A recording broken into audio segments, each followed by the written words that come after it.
और धनबाद के निरसा में पिछले 6 दिनों से शव के साथ लोगों का प्रदर्शन जारी है। एमपीएल के अधीन इंडवेल कंपनी में कार्यरत एक कर्मचारी की मंगलवार को इलाज के दौरान मौत हो गई। मृतक विजय किस्कू जिले के एक निजी अस्पताल में भर्ती था। विजय की मौत के बाद परिजन मुआवजे और नियोजन की मांग को लेकर एमपीएम कंपनी के मेन गेट पर जमकर प्रदर्शन कर रहे हैं। इधर शनिवार रात पीड़ित परिजनों से मिलने झारखंड सरकार के मंत्री चंपई सोरेन भी पहुंचे। उनके साथ डीसी वरुण रंजन भी थे। एमपीएल कार्यालय में वार्ता का दौर चला, लेकिन कोई सकारात्मक पहल सामने नहीं आया। ऐसे में निर्णय लिया गया कि जब तक मांगे पूरी नहीं होती, शव के साथ प्रदर्शन जारी रहेगा।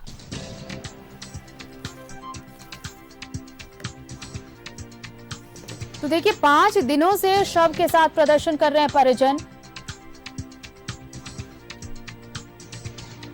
एमपीएल के अधीन इंडवेल कंपनी जो है उसमें ये कार्यरत था विजय किस्कू, और तबीयत खराब होने के बाद उसे अस्पताल में भर्ती कराया गया था, लेकिन मंगलवार को उसकी मौत हो गई इलाज के दौरान।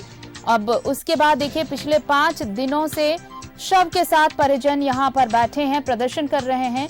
एक बार प्रबंधन की तरफ से बातचीत की कोशिश भी की गई थी, लेकिन वो बातचीत बेनतीजा रही।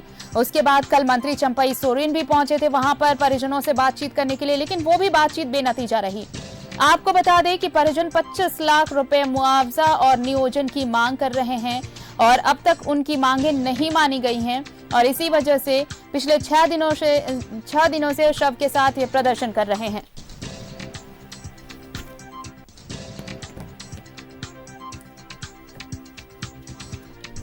मुआवजे और नियोजन की मांग को लेकर प्रदर्शन हो रहा है।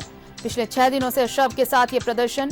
एमपीएल कंपनी के साथ बातचीत में कोई नतीजा नहीं निकला। और चलिए, हम आपको सीधे मौके पर लिए चलते हैं। हमारे साथ सहयोगी जुड़ रहे हैं अशोक धनबाद से, सीधे उनका रुख करते हैं। अशोक, 6 दिनों से ये प्रदर्शन चल रहा है।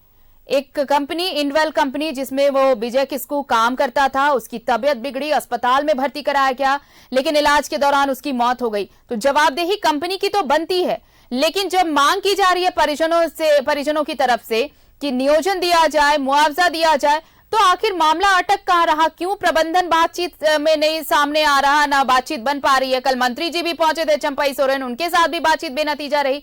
आखिर मसला अटक कहां रहा?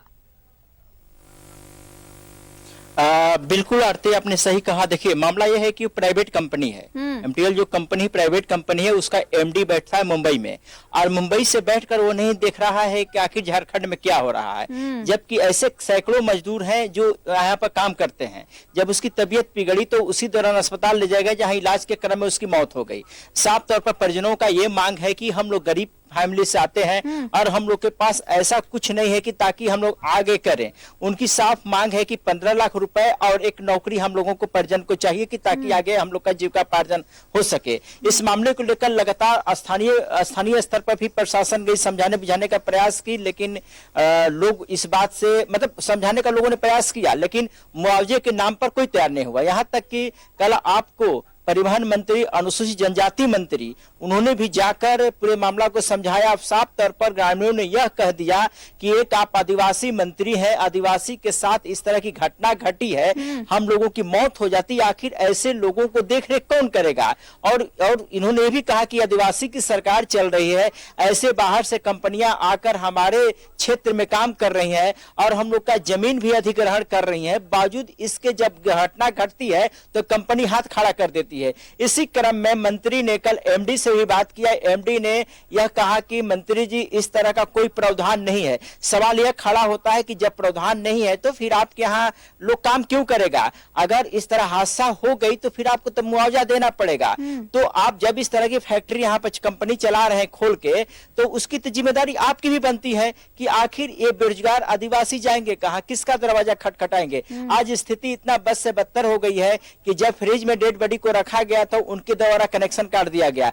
अब यह मामला ताजा आया है कि अब 144 धारा सेक्शन लगा दिया गया है कि ताकि वहां पर कोई जाके धरना न करे। अब उल्टा ग्रामीणों के ऊपर ही पुलिस मामला दर्ज कर दे रही है कंपनी के इशारे पर।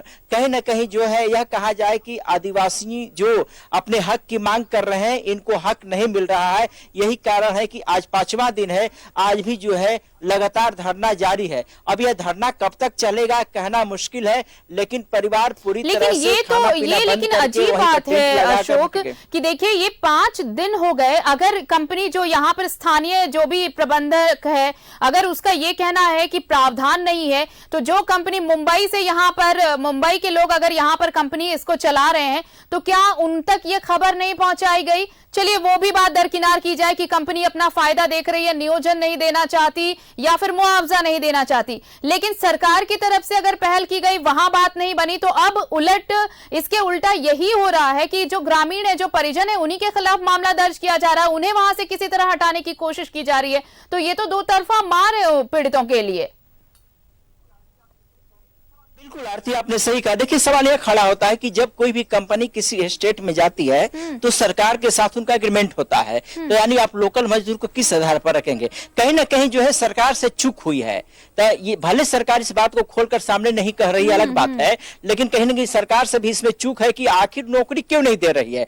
यहाँ तक कि मंत्री आकर इस बात को कहे। अब मंत्री को इस बात को सरकार के पास पहुंचानी चाहिए, मुख्यमंत्री के समक्ष रखनी चाहिए कि इस तरह का मामला यहाँ पर है, किसी तरह उनको नियोजन पर नौकरी दिलवाया जाए, ताकि देखिए उनका साफ तौर पर यह कहना है कि हम कहां जाएंगे। जो बच्ची है, जिसका बच्ची का अपने बाइट सुन रहे हैं, वो बच्ची साफ तौर पर कहने का स्कूल जाने की हमें क्या जरूरत, जब खाने के लिए हमें भोजन ही नहीं तो स्कूल जाकर हम क्या करेंगे। कहीं ना कहीं यह लग रहा है कि परिवार जो है पूरी तरह से गरीब है, आर्थिक तंगी से बिल्कुल, और ये चीजें ये दर्शाती है, ये सारी चीजें ये बताती है अशोक कि झारखंड में देखिए, चाहे कोयले की बात हो, किसी दूसरे खनिज की बात हो, लूट खसोट के लिए लोग पहुंचते हैं, यहाँ पर कारोबार करने के लिए पहुंचते हैं, लेकिन यहाँ स्थानीय लोगों को उनका हक, उनका अधिकार कितना मिल पाता है? गाहे बगाहे ऐसी घटनाएं सामने आकर सच्चाई बयां करती रहती है। बहुत बहुत शुक्रिया हमारे साथ जुड़ने के लिए आपका और तमाम बातचीत के लिए।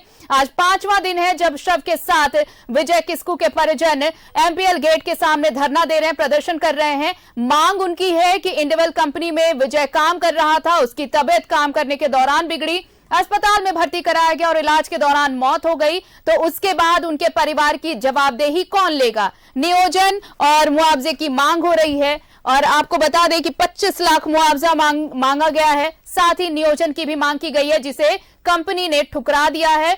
कल मंत्री चंपई सोरेन भी पहुंचे थे वहां पर बातचीत के लिए परिजनों के साथ, लेकिन वो बातचीत भी बेनतीजा रही और अब स्थानीय पुलिस पर यह आरोप लग रहा है कि वहां पर जो प्रदर्शनकारी हैं, जो परिजन हैं, उन्हें वहां से हटाने की तमाम कोशिशें की जा रही हैं। धारा 144 भी लगाने की बात सामने आ रही है।